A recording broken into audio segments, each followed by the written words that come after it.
What up, guys?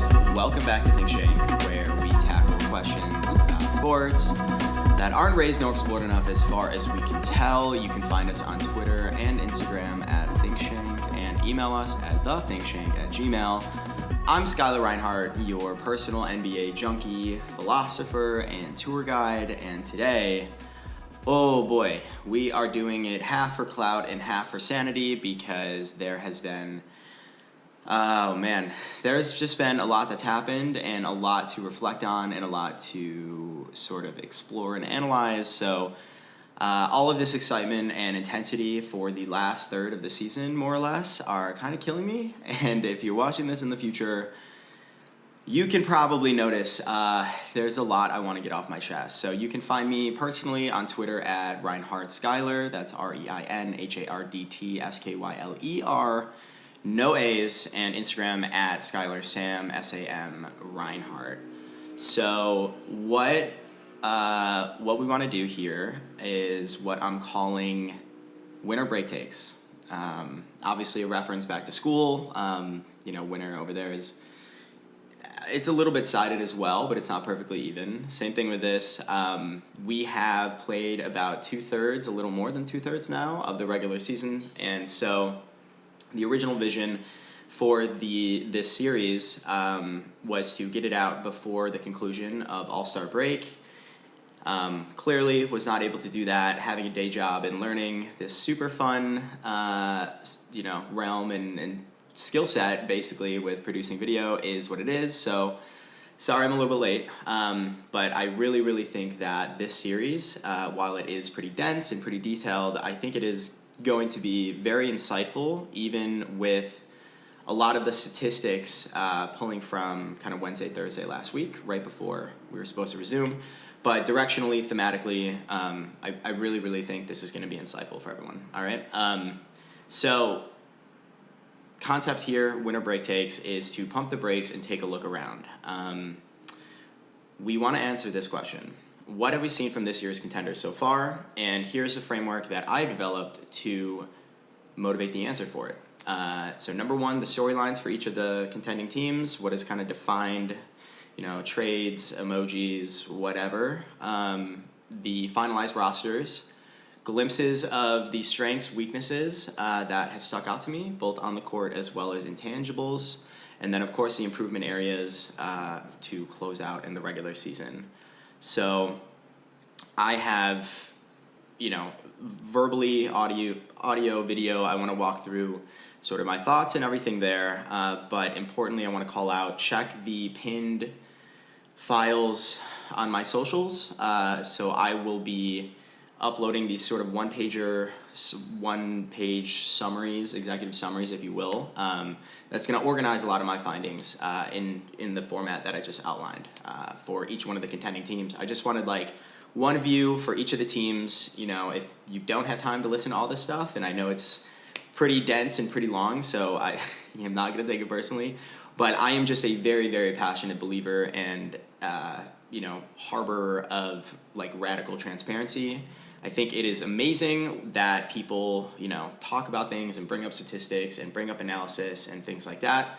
But personally, I just find it really hard to keep things straight and actually log things. And so, it's not necessarily about dumping a bunch of stuff on you. I just want it there for reference. So if you, of course, want to scrub through this video or episode, or not the episode, you just play which episode you want, but if you want to just check out those files and take a look there as well, there probably will be a little bit more detail than I'm going to cover even in each one of these episodes, but wanted to share that with you guys. So at least we're all looking and reading off of the same page. And also, it should be helpful to reference once the regular season is done. So without further ado, I said the thing about statistics from last week, so without further ado, please enjoy this episode. We are covering a lot. So thank you so much for tuning in, and let's think Shank. Hello, and welcome back. All right, we are just going to keep trailblazing forward. Have a lot of teams to get to. Clearly, it is nighttime now. That is how much time, love, sweat, and tears is getting put into all of this. So I know I've already used the conceptual team joke. I am probably at capacity, but sue me. We have potentially the other most conceptual team remaining in the Western Conference, and that is none other than the Phoenix Suns. God damn, baby, if you like superstars and you like tough shot making and you like taxes, we got you. Come out to the bowl. Lot to get through with them. So we're going to jump right in. So at the time of recording this, or rather at the time of developing all of these qualitative and quantitative insights, they were 5th in the West. I can do a really quick housekeeping check here. They are now 4th in the West. Or no, I totally lied. They are still the 5th in the West. Perfect. Okay. And so here are the overall kind of team performance metrics, okay? For the overall season, they are 33-22. Since 2024, or New Year's, they have been 16-7. Their net rating overall is 8th, and this year it is 6th. Offensive rating overall is also 8th, and this year is 4th. Overall defensive rating is 14th, and as of 2024, it has gone up to 5th. So to recap, in the previous third of the regular season, they are 6th in differential, they are 4th in offensive rating, and they are 5th in defensive rating, something I don't know how many people would have expected, especially on the defensive side. So, who is in your starting unit? You have Devin Booker, Brad Beal, Grayson Allen, KD, and Nurkic. Off the bench, you have Eric Gordon, Royce O'Neal, Josh Okogie, and Drew Eubanks. I didn't have him in, in the original rendition of this, so I'll have to add him in. Is a guy I'm going to talk about, and I'm really excited to in a minute. And if you guys have watched the Suns since the resumption of play after the All-Star break, you might know who I'm talking about. Excuse me. Oh. All right. So, let's jump into the season summary. What are the biggest storylines that define the Phoenix Suns season so far? Number one, I just want to say props to the new point guard. Devin Booker has never been listed as a point guard before in his entire career until this year. Goes without saying, when you want to get the last jump shooter infinity stone in Bradley Beal, you just don't have enough money for a point guard. So at least virtually the entire roster, except for your centers, can kind of play make. So that is kind of the bet that the Suns' new ownership made, and Devin Booker happily obliged. So I just want to say props to him. That is something a little bit new, but alas. And that fed right into the second biggest storyline, which is, of course, the acquisition of Brad Beal. That was the last jump shooter infinity stone. They already had Devin Booker and Kevin Durant, and Beal had a no-trade clause in his contract, and it is exorbitantly expensive. I think he's cracking... Is he cracking? No, I don't think he's cracking $60 million a year. I think it's still in the 50s, and obviously Jaylen Brown trumped him, but... Brad Beal actually had a no-trade clause, which, side note, I cannot fathom still why, as an organization, you would ever allow that to happen. I'm actually not sure if they're... I mean, maybe aside from Victor Wembanyama, I actually don't know if it's ever worth that.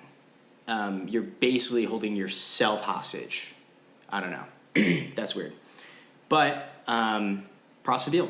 He jumped right in, signed off and approved it, and got himself out of purgatory on Earth, which is the Washington Wizards.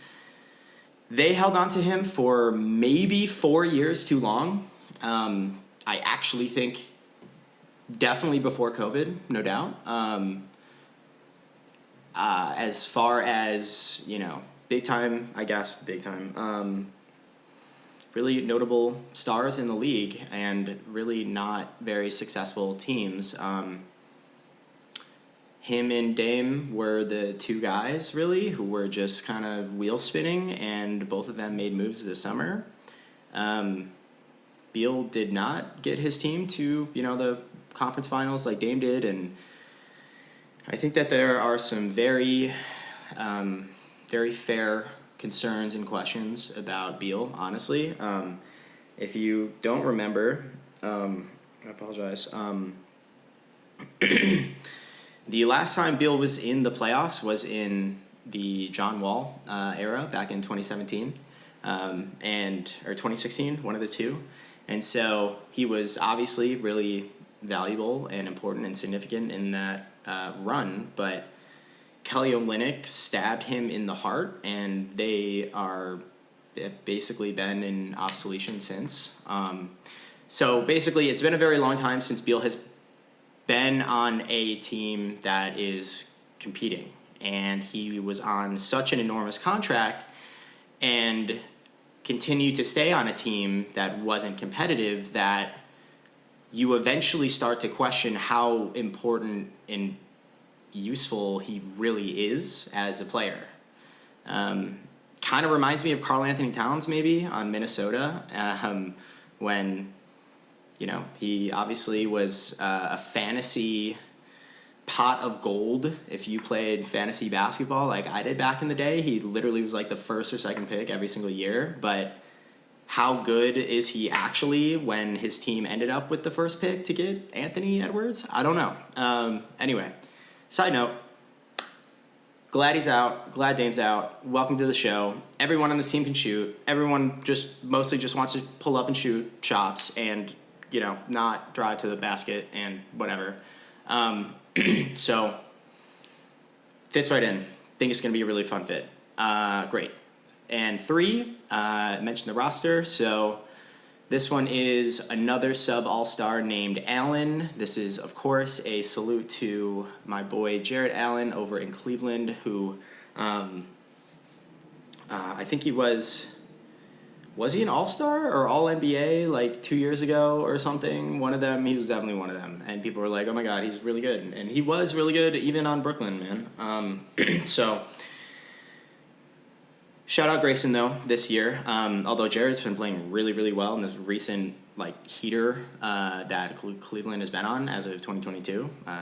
So, anyway, Grayson's been fantastic this year, though. I don't want to make it sound like he is the reincarnation of Ray Allen, but here is what he's been doing. So he is putting up 13 points, 4 rebounds, and 3 assists on 8.5 field goal attempts in 33 minutes a game.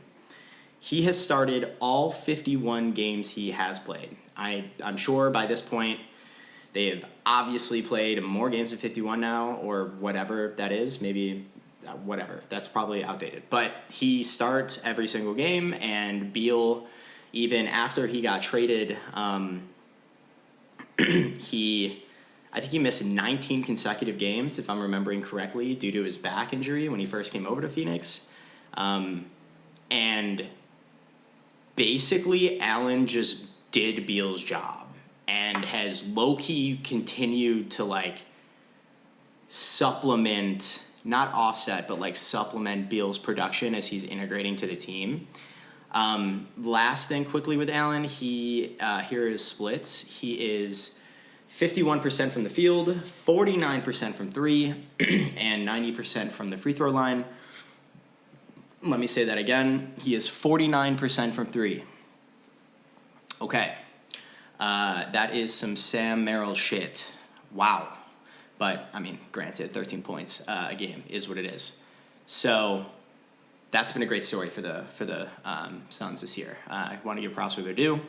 And then the last thing that I'm going to try and speed run through as fast as I possibly can, I just think it is extremely relevant because it could resurface as we close out the last stretch of the season when it comes to first round of playoffs, or God forbid the play-in. We'll see what happens to the Suns. The last storyline is Draymond and Nurkic versus Tom and Jerry. Basically the same idea.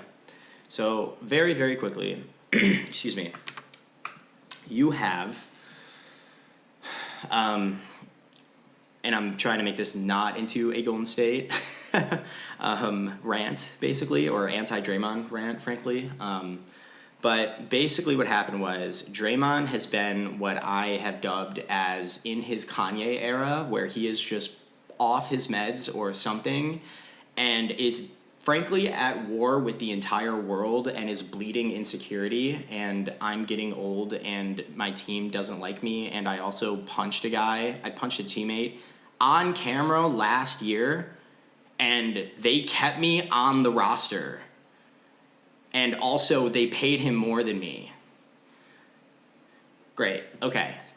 Draymond comes into the backdrop actually matters here, but comes into the season. I don't even remember how early it was into the overall season, but they play the Minnesota Timberwolves.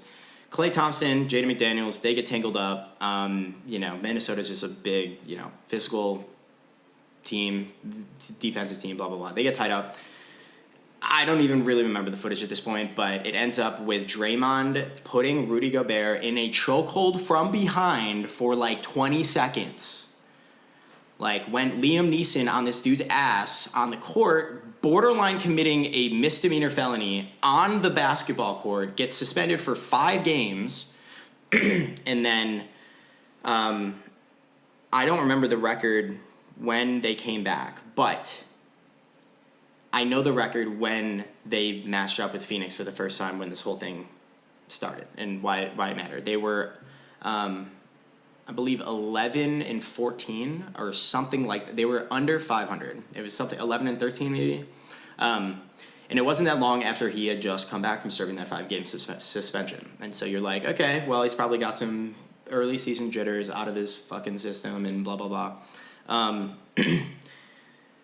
That first matchup, you saw Jusuf Nurkic, Phoenix's center, guarding Draymond Green from behind, and Draymond on an inbounds play thought that Nurkic was being too handsy and too physical with him. I'm assuming he was supposed to get the inbounds pass, and he claims he was trying to get the officials' attention, and what he ended up doing was doing a complete 180. So if I am him or Nurkic just facing the inbounder, it was face to face, he spun a complete 180 around and open hand smacked the shit out of Jusuf Nurkic's face, and Nurkic goes down on the floor, and eventually Draymond winds up suspended for another 12 games. And I chose that verb very intentionally because to me it really matters how you describe what happened there. When you see a slap, you know a slap, right? It is kind of target is there, right? And you kind of have a swing, and it, it's just in, out, bam, okay. This was an open hand smack. This wasn't, want a cheek. And granted, Draymond wasn't facing him, so it's not like he could even make sure it would be a nice clean slap. It was an open hand smacking of the side of Nurkic's face. Nurkic goes down, of course, and then, like I said, Draymond is resuspended. The public discourse and discussion, it's basically like that scene in SpongeBob where everything is on fire and they're all just throwing papers around and shit, and it's all on fire. Yeah. Are they going to trade Draymond? Blah, blah, blah, blah. Of course they're fucking not going to do that. They don't know how to parent their superstars. I'm looking at you, Klay Thompson. After the smack, obviously Draymond gets ejected from the game, whatever. After that game, reporter goes, or rather, at the post-game conference after the game where Draymond smacks Nurkic, Nurkic gets asked about that, and Nurkic says something along the lines of, it was really sad. I hope he's okay, and I hope he gets help. It's clear he is very insecure right now, and he's flailing all over the place, trying to make up shit on the margins to showcase his value defensively, and he's just out of control. That went over super, super well. There was a ton of basically just unison. Everyone was like, granted, you don't choke somebody out from behind for that long, and you don't like smack the shit out of someone's face in your classic theatrical way, Draymond, where you see all the times he flails back in the finals, he kicks people in the balls, and he's always just saying, I'm just fucking reacting and trying to get calls. And you don't stomp on someone's chest, dude. You don't get to be like, you don't get to be outspoken like, I'm, one of the smartest fucking players on the planet right now, and then also be like, no, I didn't do that. I didn't mean to do that. Bullshit, okay? That happened. He is indefinitely suspended by the NBA. They issue that in a statement initially after that, effectively delegating the decision for how long he would be away from the team to the Warriors, which, two quick side notes. One, setting the precedent of an indefinite suspension is like step 0 towards a police state or some kind of military state, which is just not cool. I actually had a super lengthy tweet that I have pinned on my Twitter right now, actually, that is in response to the league's decision around that horrendous foul call that they got Jalen Brunson on in that Rockets game, where it literally cost the Knicks the entire game, and it was atrocious. And they were like, yeah, it wasn't a misapplication of the rules. They are protesting the referee's judgment, and if it was the case that it was them protesting the misapplication of the rules, it might have been approved. I'm not really sure. I'm not really sure you could invalidate the argument that the protesting the referee's judgment could not be folded under the umbrella of misapplying the rules. And I wish I could literally provide any other context there. You can literally go on Twitter and look at NBA Communications, at NBA Comms or whatever the fuck, the Twitter account. And I just absolutely roasted them.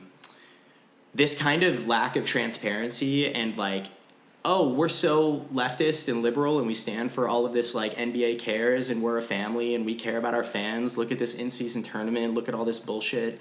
Offerings and offerings and offerings.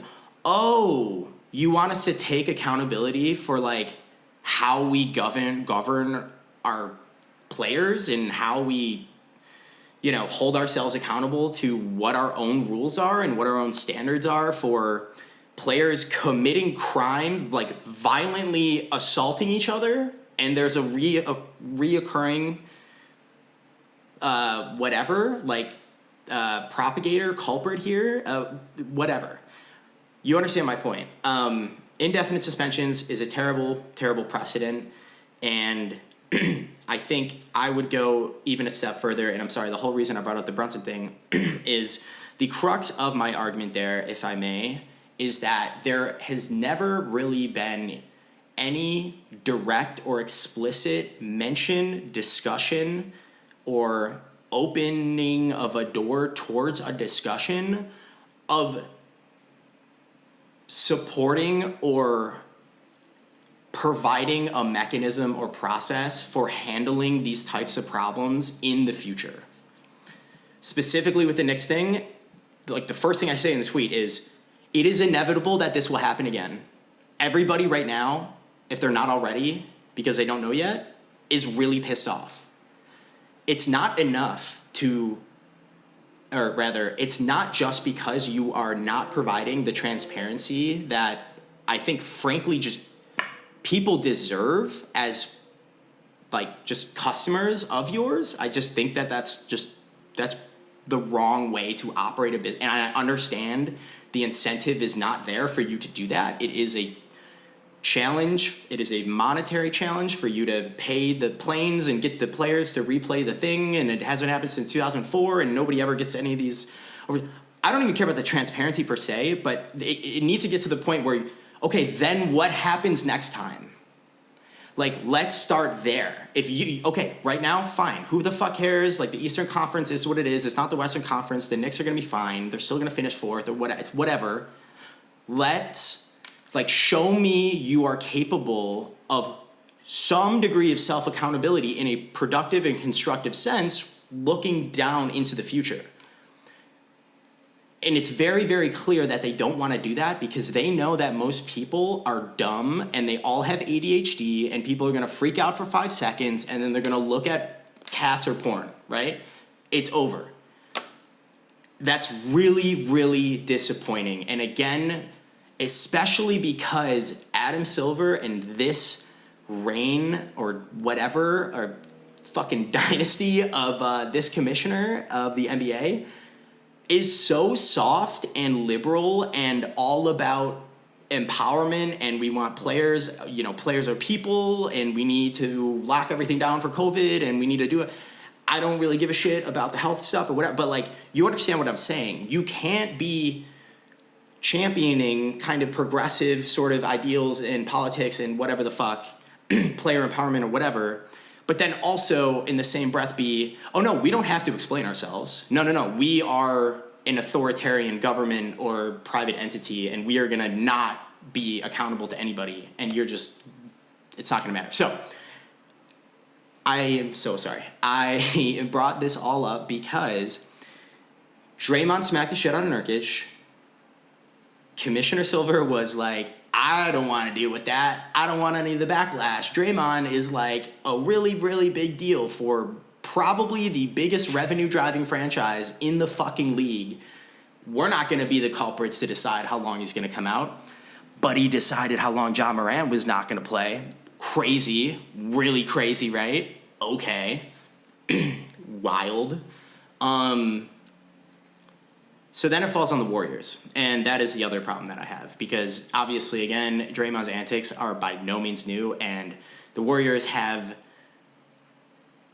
just consistently demonstrated their failure and lack of ability to parent. It's not even coach. It's not even discipline. It's like borderline parent its star players, everybody besides Steph, right? Is like, Clay is basically crying in the locker room in front of reporters, and I am just like physically cringing watching this guy break down. Basically, how many conferences do I gotta watch this dude, this adult man, basically cry in front of... What are you doing? At least have somebody out there who's just like, like the Secret Service with President Biden or whatever, where they're like, all right, Grandpa, let's get you to bed. Let's get you the fuck out. Like, what are we doing? And then Draymond Green is like, again, literally committing crimes. This is like assault twice in, this was at the time, this was a quarter into the season. This is like 2 assaults in 20 games. 25, what are we doing? Anyway, defer to the Warriors. They'll figure it out, right? They're super capable. Ends up 12 games suspended. And then, when you know it, after that, one of the very first game back or second game back or something, they fucking play the Suns again. And I'm going to go out on a limb and just ask you guys, or I'm going to ask you guys to go out on a limb and just take a self-directed guess at how much different Draymond was behaving and what his demeanor was like and how, how that looked. It was literally like nothing changed. And they were giving each other like 2 small fucking celebrations at each other, running back and up and down the court. You saw that fucking insane psychopathic stare of Draymond off on the sideline. Like, eye fucking Nurkic, like straight up psychopath, eyes wide, just like shaking, holding 4 fingers, which is another thing that just really bothers me about the Warriors. You guys need to chill with this fucking like 4 ring shit. I get it, but like Jesus Christ. So after that second matchup between the two, or at least the second matchup with Draymond and Nurkic both playing, maybe they played in between, but after that, oh, and mind you, that matchup came down, that was the one where Steph hit the game winner and that turnaround whatever, like 3 from like 26, 28 feet or something. Beal made a terrible play on the inbound and tried to steal it, and like low-key wasn't that close. And then Steph had like basically a wide open turnaround 3. Granted, it was from far away, but I'm sorry, Beal, you basically cost him that game. I apologize. Barely won that game. Reporter goes right up to Nurkic in the locker room after the game, so this isn't the formal press conference, and asks Nurkic about that Draymond matchup stuff, and Nurkic was like, yeah, no, nothing changed. I don't think he literally is acknowledged or grown or, you know, matured in any sense. And frankly, the more footage retroactively that comes out that I see, the more fucking scary and terrifying and honestly, like genuinely kind of terrified I am of Draymond Green right now. I don't know, again, back to the Kanye thing, I don't know what is good with that, but I just can't get the footage thing out of him just like literally looks like a psychopath murderer person on the sideline, and he's covered in sweat and his eyes are just way too wide, and he just looks like he wants to actually physically strangle people. And I'm like, okay, anyway. So obviously the reporter got that response from Nurkic right after that game. The actual press conference takes place where Steph and Draymond, whatever, are going to be asked about it. And of course, when they are asked about it, what do you think is the first thing they say? Well, you lost. So obviously you're going to be really, really sad and pissed off because you're a sore loser and you suck. And then even more so, Draymond twists the knife after the press conference, does what he usually does, and gets right the fuck on to his stupid fucking podcast, which maybe that's another thing. If I were the Warriors, I just can't. That's another thing, man. I understand, make your money, dude, whatever, but I just can't imagine that the podcast is actually good for Draymond, as far as his behavior on the court. Anyway, goes on the podcast and proceeds to continue to rip apart Nurkic, going at his stat line, going at his pass, going at him being soft and whatever the fuck about the game, and is basically just kind of crucifying this guy in the very haughty and condescending way that Draymond does.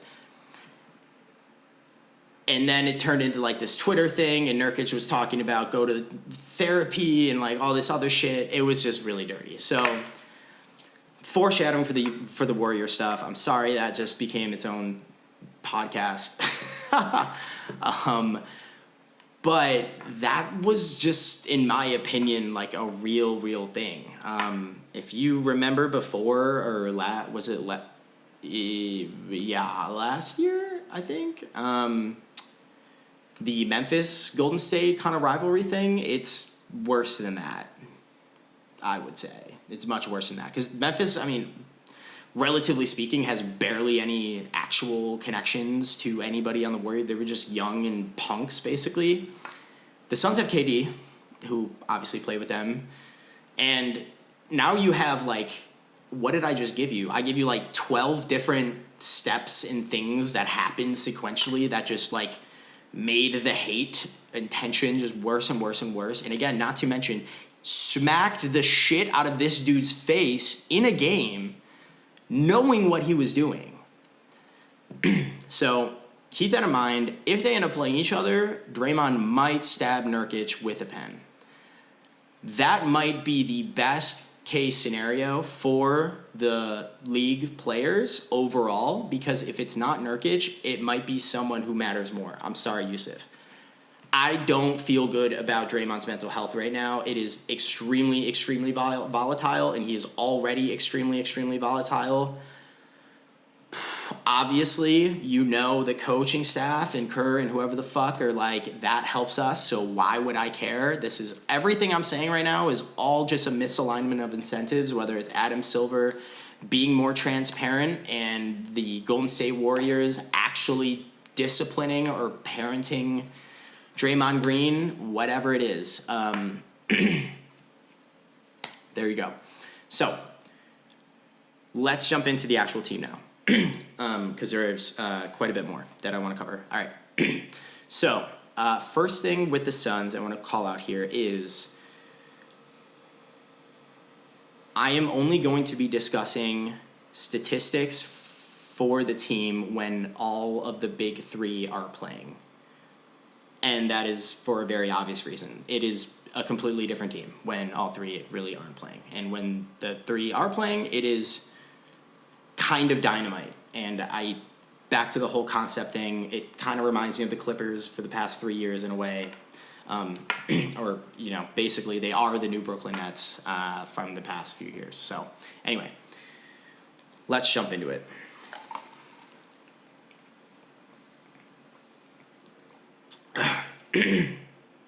All right. Offense.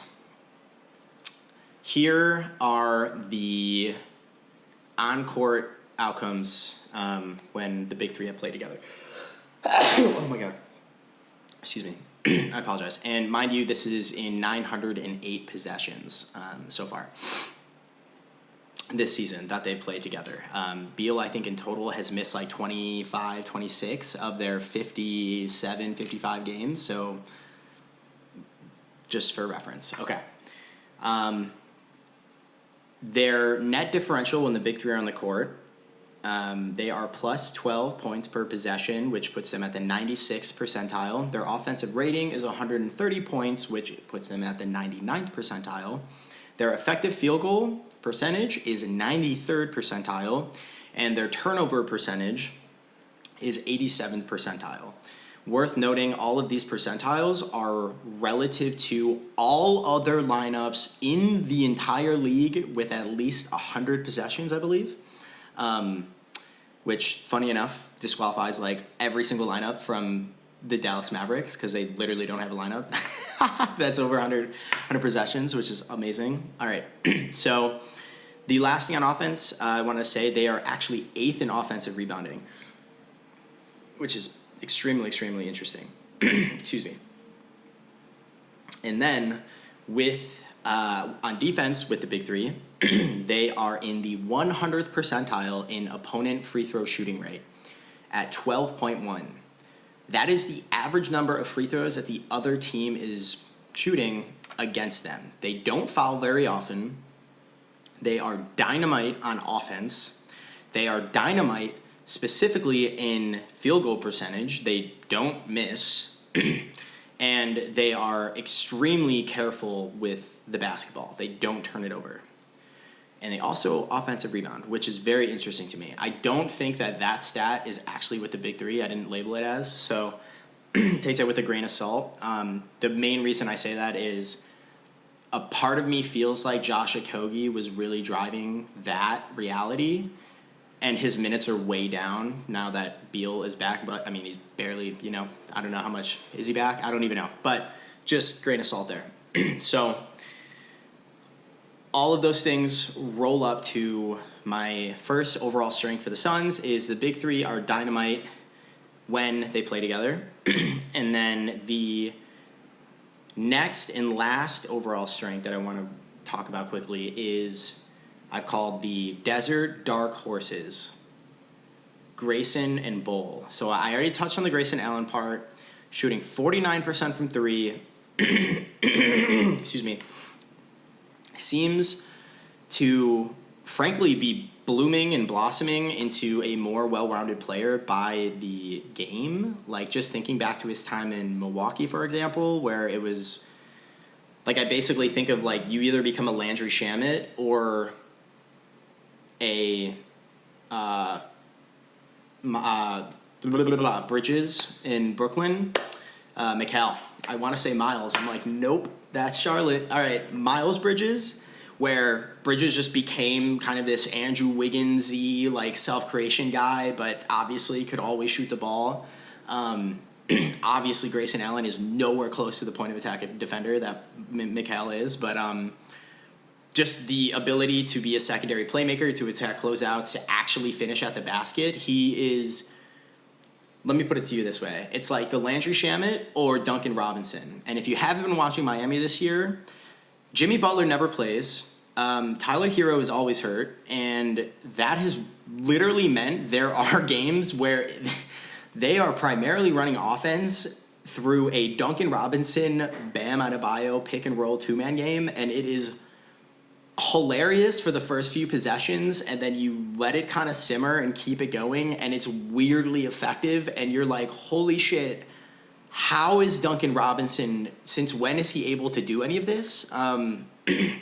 Like, all of these things, I want to do a video breakdown of this at some point, but there is such a, I don't want to say typical, but it seems to be a pretty typical metamorphosis of the shooter types, especially the 3-and-D guys, where, or at least for the very successful ones, kind of, whatever, not to say, your Cam Johnsons and whatever, Keegan Murray right now aren't good, but like, it always starts with the outside shooting. You have to be a threat. You have to be able to space the floor. Once you establish that, what happens? Well, as we talked about in Minnesota with Karl Anthony Towns, once defenses respect you as an outside shooter, the lane and driving to the basket opens up for you.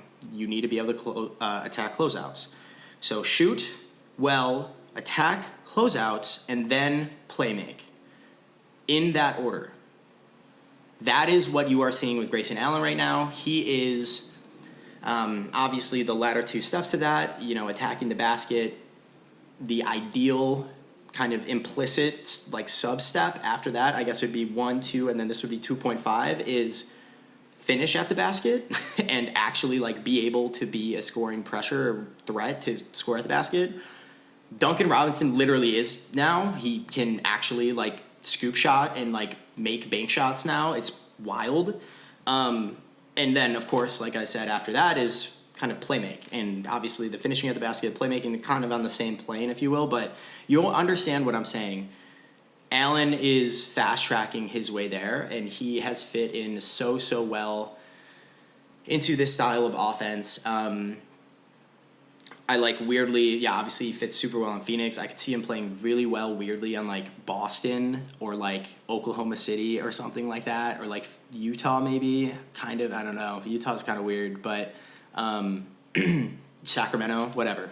So props where it's due. Nobody shoots 50% from three, even if I should have looked up his actual attempts. I think they're actually higher than you think, but only 13 points a game. So anyway, onwards to the real people's champion, the real story that the people want to know about. The fuck is going on with Bol Bol, guys? I feel like this dude is more of a concept as well. He's kind of just an entity, a deity, like an idea of a man. Seasons will go by and you will wake up on a random Thursday and there will be a clip of Bol Bol in Orlando or Denver just doing some wild shit never to be heard from again for the next 300 and some odd days. And then it happens again and you're like, why can't this dude play? And what is his deal? And why does he seem like an insanely skilled, absurdly tall person? And again, just... it's almost like the Loch Ness Monster or something, and then he just goes down, and you're just like, what the fuck happened to him? He is on the Phoenix Suns. Didn't know that? Now you know. I'm not surprised you wouldn't know that, because this is his third team in 5 seasons, and this is what he's averaging. First and foremost, 10 minutes a game, barely plays, and I think for his career is less than that. And so on Phoenix specifically, he is averaging 5 points, 3 rebounds, half an assist on 3.3 field goal attempts per game in 10 minutes per game.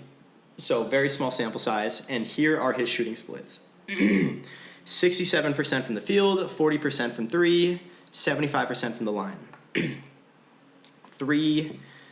I don't know how many days ago now. 3, 4, what is it? Wednesday, something. They played Houston recently, And I don't know how or why. I'm trying to think. Beal hasn't played in literally months again now, so I know he wasn't in there, but Bull must have came in for... No, KD was playing. He must have been in for Nurkic something. I don't remember the rotation. I just tuned in and I was like, holy crap. Bull played in their game against Houston for 27 minutes. That actually might have been a career high. Full stop. This is what he put up. 25 points, 14 rebounds, 0 assists, 1 steal, and 1 block. That was on 11 for 17 field goals and 2 for 3 from three-point land and 1 for 2 on free throws. Houston is a solid-ass defensive team as well. Do not get it twisted. Dylan Brooks, Fred VanVleet, who is the rookie that is amazing? I think it's Amen. Amen Thompson, you heard it here first. I'm just dishing out random-ass takes now. Amen Thompson is going to be a defensive player of the year candidate at least, probably in like literally 2 seasons or something, maybe less. That is one of the best wing defenders I have seen, like out the womb, if you will. That dude, when they played... he was like the reason they beat Oklahoma City, I think, in like January or so. He had like 5 steals, and he had like 3 on Shea or something insane. And there were like 3 in like the last 5 minutes of the fourth quarter or something. Just sucked the wind out of that entire team. Actually, wait, was it this Phoenix game? I don't even fucking remember. But that dude is amazing. Him and his brother Asar on Detroit are also very good. They just... Talk about I swear to God, man, my theory about these defensive superstars. There is something genetic. I don't know how you teach. It has to clearly be like from a young age. But these like McDaniels, Josh Hart with the rebounding, whatever, like they are just built different, and it blows my mind. So anyway, Jabari Smith Jr., also way underrated at the power forward position defensively. Like, I actually really like Houston's team. Obviously, Şengün is great, but defense is, we won't go there. Back to Bull. 27 minutes played, 25 points, 11 for 17 field goals. That is what I want to hone in on. So if you didn't know this, Bull is 7'3". You know who else is 7'3"? Kristaps Porzingis, Victor Wembanyama, depending on who you ask. Victor is sometimes 7'5". He is sometimes 7'2". I'm sure he loves the fact that it's not unanimously agreed upon. I heard him say before the season even started, he was 7'3" barefoot. So do what you will with that. I have no idea what Bull is barefoot or not, but he is listed on Basketball Reference at 7'3".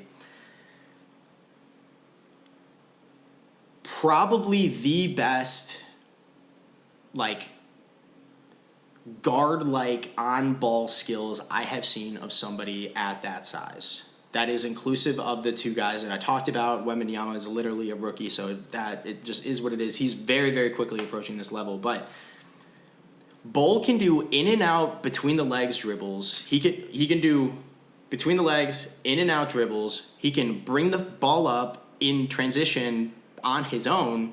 He can pump fake 1 dribble pull up. He can take you off the bounce pull up. He's also, did I mention, 7'3". So I honestly found myself while I was watching this dude asking myself, like, why did who even got him to learn these moves? You know, because you see the way guys like Porzingis shoots and what, it's not like crafty. I'm going to tell you that. That dude has, handles. No, he just is really tall and is really, really good at shooting over people. Kind of low-key like Durant at this stage of his career is like, I mean, Durant used to have really, really solid, handle whatever and explosive athleticism. But like, dude, Bull, I think he's what? He's like, I had this in there somewhere. I don't know, 20. He's got to be like 24 or something insane. So the guard-like acumen at a dude at that length is really, really intriguing at minimum. additionally, the fact that he is on a team with 3 superstars, I think weaponizes him to a whole nother level. And my theory is he spent 3 seasons in Denver, 1 season in Orlando. Denver, I'm assuming, made some executive decisions earlier on in that 3-year stint there, when they were obviously doing the internal development of your Jamals and Jokic's, and we need to get Aaron Gordon as the last Infinity Stone, and we're going to do all this crazy shit. Denver has always been a play the starters a lot of minutes and lock in your top 9 by day 6, basically, and Mike Malone is just going to ride. And you'll see that even this season. So Orlando is the opposite. I think Orlando was looking for somebody who had an identity as a person and as a player, like a lot more solidified, if I had to guess. That was really where you saw a lot of those random highlight reels of him, again, just getting a defensive rebound and carrying it all the way up the floor and doing some bullshit like an in and out dribble behind the back and just barely jumping and yamming it on people. So I think his offensive prowess is uniquely aligned with how Phoenix wants to play, which is a lot of finesse and craft and shooting. But he also at least possesses upside with his lankiness and length and size to supplement or at least provide backup rim protection from the help side. And I'm sure it goes without saying, I should have looked at his on-off numbers on the defensive end, and I apologize, but I didn't. I'm assuming his defensive numbers are atrocious. It's probably at least partially due to the fact that he might weigh less than I do, and he is 2.5 feet taller than me. So is what it is, but I just was absolutely floored with that. And again, I'm sure it's not as simple as just play him more minutes and it is a linear increase of production. I just fundamentally think that when you are on a team with 3 dudes that command so much attention, this is the exact archetype of player that could feast off of, oh, I got a random mismatch because their really tall wing defender is on Kevin Durant. I am just going to shoot over anybody else you have left. Most of the time, probably will work. Not to mention the extra playmaking as well. If you just like have Devin Booker, point guard Devin Booker running all over the place, Beal in and out, all these other things, Allen even as well. Bull will be coming off the bench, so he'll be kind of alongside the Gordon O'Neal thing. But with all the space, you have a dude that again has the handles and has the length. Where if you just get him a pass and the defense is in even a half-step rotation, he only needs half a step to dunk on you. Like, I'm not kidding. And granted, again, I don't think he loves the physicality game yet. I don't know how old he is, but he looks very young. I'm sure, he's not going to be Daniel Gafford out there. But I just really like the concept and idea. I could be just in love with the upside. That is all I got to say about Bol Bol. Had a phenomenal breakout game recently, and I just am fascinated by him. And like I said, I actually don't know if I've seen a guy at that size with his guard-like abilities on the ball. He is like an absurdly big guard, not dissimilar to Victor Wembanyama. Honestly, that might be the closest. That has to be the closest kind of equivalent. Whatever comparison equivalent in the league. Obviously not even close to his defensive value as Victor, but you know what I mean. All right, here we go. So that is it for strengths. Weaknesses. On offense, they are in the 14th percentile in free throw rate on offense at 16.6 attempts per game. They are also in the 21st percentile in offensive rebounding both of those are when the big three plays. So, as one might expect, when you really only take jump shots, you are not going to get fouled as much.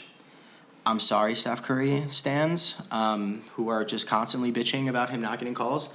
When you are taking all of these jump shots, you just will inherently not get as many calls. I'm so sorry. Steph does do a lot. His shooting frequency chart, he does take a lot of shots close to the basket. Like I was saying before about the Grayson evolution thing, Steph obviously is like the poster child for that. He is phenomenal at finishing around the basket. But I digress. 14th percentile in free throw rate. That's like really bad. Offensive rebound, 21st percentile. They do not rebound. They do not get to the foul line.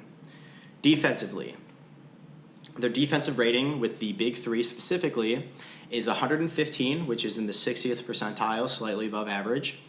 The opponent effective field goal percentage is 32nd percentile, meaning they give up quite a bit of shots, and turnover percentage is 30th percentile. And then schematically with the big three, their opponent offensive rebounding, they are 43rd in the league, meaning they are below average in allowing offensive rebounds to their opponents. So to summarize what I'm reading to you, what did they roll up into? Excuse me. On offense, not many free throws, not many offensive rebounds. Live by the jump shot, die by the jump shot. A timeless saying that I think came from the Mike D'Antoni Houston Rockets, where they just, ate a computer and listened to what the AI gods told them to do as far as analytics go, and missed 30,000 threes in a row in a game 7. So there you go there. If you're not going to rebound and you're not going to get fouled, you better make shots.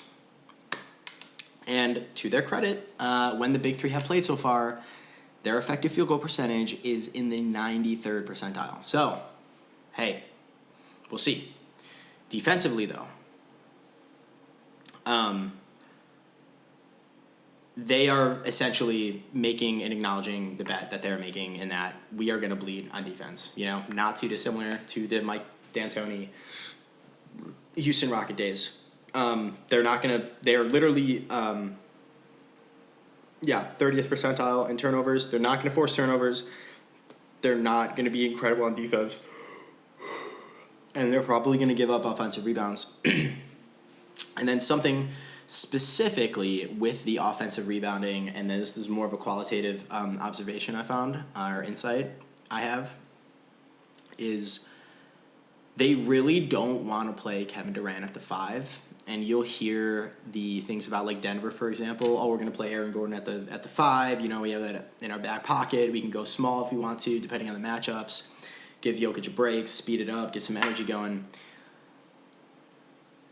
The fact that so much of your offensive scheme comes from mid-range, self-initiated jump shooting means that you can't afford to be tired. And to bring it back to that Houston game that they ended up losing when Bull popped off, they looked exhausted by the end of that game. Full stop. And credit to Amen Thompson for capitalizing on that. And when you are fatigued from having to play defense and then having to make your own shot, like every other time you take a shot, you're going to start turning the ball over. You're going to start making errors like that. And so that is why I just want to raise a flag about that, because virtually every team that Kevin Durant has been on, I feel like people want to just default to that. Like, oh, why don't they just do that? Blah, blah. Kevin Durant's like 35. He, I don't think, really wants to be used that way at this point. And again, they really can't afford him to be tired down the stretch, let alone potentially be in foul trouble. So I just want to call that out. So I guess two-pronged thing. One, beware of fatigue. Beware of the toll of being fatigued on offense for the jump shooting, for your super jump shot dependent offensive scheme, which is crazy. And then in addition, KD specifically at center, for that reason, is probably not going to be something that they go to, which means that they will probably be not a 5-out offense much of the time, right? You know, Nurkic, Eubanks, they don't really space the floor, but alas. And also, side note there, I don't actually know the whole thing with the luxury tax and who can stay on the roster after the season and who can't. If they get a fucking center who can shoot, this team might be insane. And I have no idea who that would be. Like, a Kelly Olynyk. I mean, he's really a 4. I don't know, but you understand what I'm saying. They're already down to pay more in luxury tax than I think Charlotte's payroll costs or something insane. So maybe. I have no idea. But anyway, beware the fatigue on offense. Live by the jump shot, die by the jump shot. And then actually, I'm going to leave that there as far as overall weaknesses. I will say one last thing, though, as far as looking down the line for the end of the season. They have literally the hardest schedule in the league for the remainder of the season. So putting Brad Beal on alert, get the fuck in the game. That's why I'm serious about this whatchamacallit. I'm serious about them needing to win games because you're in 5th right now. You are literally tied for 5th place. You are half a game in front of 7th. You are half a game in front of 7th and 8th. The Kings and the Mavs are literally tied for 7th and 8th. The Suns and the Pelicans are tied for 5th and 6th. Woo! And then there's a 3-game difference between 8th and 9th, the Mavs and Lakers. But this is my point. The playoffs basically have started for the Western Conference. So unless you want to play Steph Curry in the fucking play-in, you better get in the game, dude. That's all I'm going to say there. Overall takeaways for the Suns. Number 1, health is everything. Arrow need all hands on deck at their best. So my point here is this. After studying this team and obviously seeing how incredible they can be with all 3 on the court on limited possessions and minutes seen so far, they also acquired Royce O'Neal, which fits their system player perfectly. Looking at the strength of the remainder of the Western Conference, particularly at the top, considering they have the hardest schedule, considering that health is such a big priority that I just literally think they're going to lose games. I'm sorry. Like, I think they are probably going to close out the season relative to the other top 10 of 15 teams contending, basically, in the Western Conference. I think they're going to have one of the worst win-loss records to close it out. And because of that, I think your early matchups that they will end up having in the first round of the playoffs or the play-in will be tough. What, are you going to just play Minnesota in the first round? Fuck that. They're going to put Nurkic in the basket every other possession. So what do I mean by health is everything and you need all hands on deck at their best? I don't even think it is enough to just have all 3 of them on the floor. I actually think that their depth and already smallish margin of error as far as they don't rebound, they don't get to the free throw line, they don't defend. I think that because of that small margin of error already, and because of the fact that so much of their offensive potency is going to come from 3 primary players as is, it's not even enough to just have them on the court physically. I think that all 3 have to be really fucking good. They have to, we can't have a Beal I'm sorry, I have to pick. I think he is by and large the weakest link here. We can't have a 4 for 15 night from Beal. Like, I actually don't think you can afford to. I think you need no nagging injuries, no fucking like hamstring tightness. I banged my toe on the thing, and I'm grimacing up and down the court every. I actually don't think you can actually even afford to do that, and that's not even. And I think that that's exacerbated by the fact that, again, your style on offense that you are so reliant on carrying you to success demands a lot from you physically. Back to the fatigue thing. You can't afford to have KD at center. He's going to get fouled, or he's going to foul out, or he's going to get fucking tired. You need to be locked in. You need to be physically great and durable, God forbid, for 3 playoff series that, again, could very well go to 6 or 7 games each. Like, I don't feel great about the Suns. You can tell. I don't like the odds. I really don't. But I am very okay with being proven wrong because tough shot making sells tickets and it's fucking great and entertaining. So, great. So to just recap this whole point, health is everything, and I think it's worse than people actually think. I don't think it is enough to just have all 3 present on the court at once. You need all 3 playing close to their best to close out some of these other teams. Got it. Other overall takeaway is live by the jump shot, die by the jump shot. That's, I guess, sort of wrapped up in there. I mostly already covered that. You don't get to the free throw line. You don't offensive rebound. You don't really defend. These are the bets that you're making. Really quickly before focus areas, I realized I skipped over the intangibles really quick. Yes, very good. Excuse me. So let's start with strengths super fast. So intangible strengths, number 1, you have talent is what it is. Everybody wants to just think that that's going to automatically matter. All right. Second one is experience. Obviously, Kevin Durant he is a champion and has been in the postseason, blah, blah, blah. Booker has gone to the Western Conference Finals with Chris Paul and all of that. Not a ton, though, honestly, experience-wise. Same with Nurkic. Same with Beal, like I mentioned before. Grayson Allen, too. I think literally KD and Eric Gordon had the most experience on this team, which obviously isn't like jarring because those guys have been on super good teams and stuff, but I feel like the drop-off is bigger than people realize. So, kind of a mixed bag. I don't know if that's an intangible strength or not. You just have a lot of experience in a few guys, but I digress.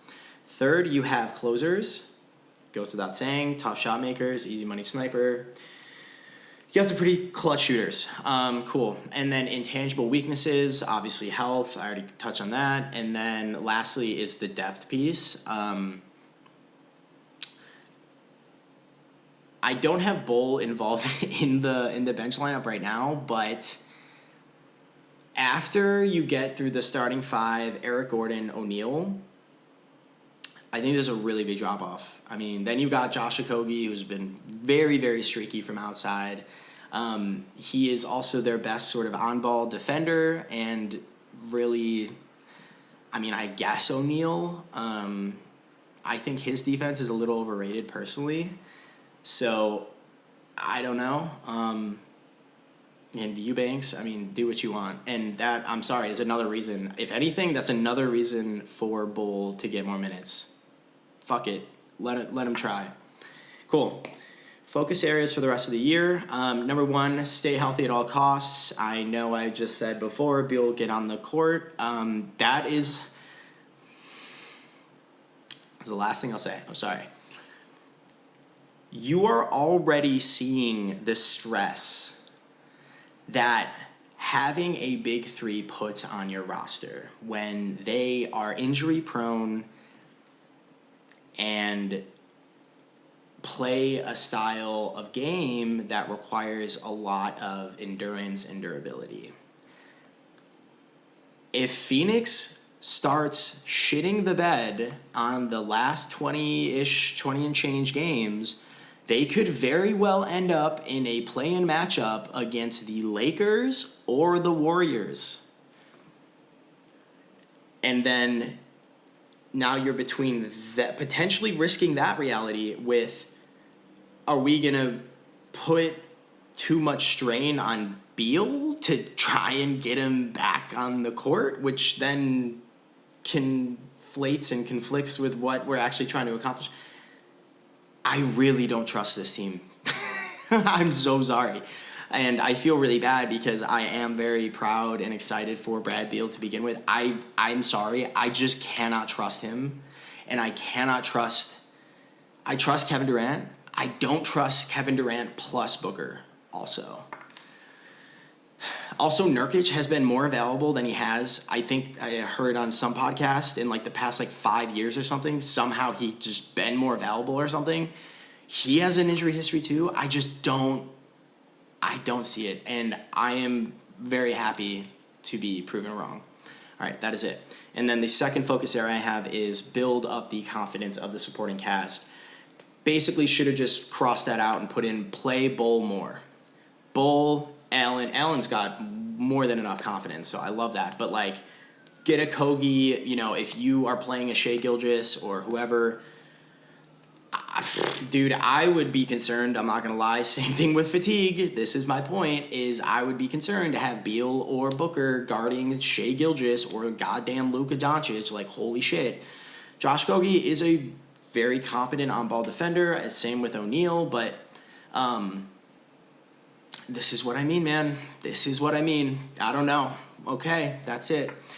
Floor, for all the reasons I've already stated, I have them at the first round. They very well could lose in the play-in as well, so I maybe should have put that in there instead of the first round. They could definitely lose in the play-in. Ceiling, I have the conference finals. I do not see them beating Denver or the Clippers or Oklahoma City. So there you have it, guys. All right.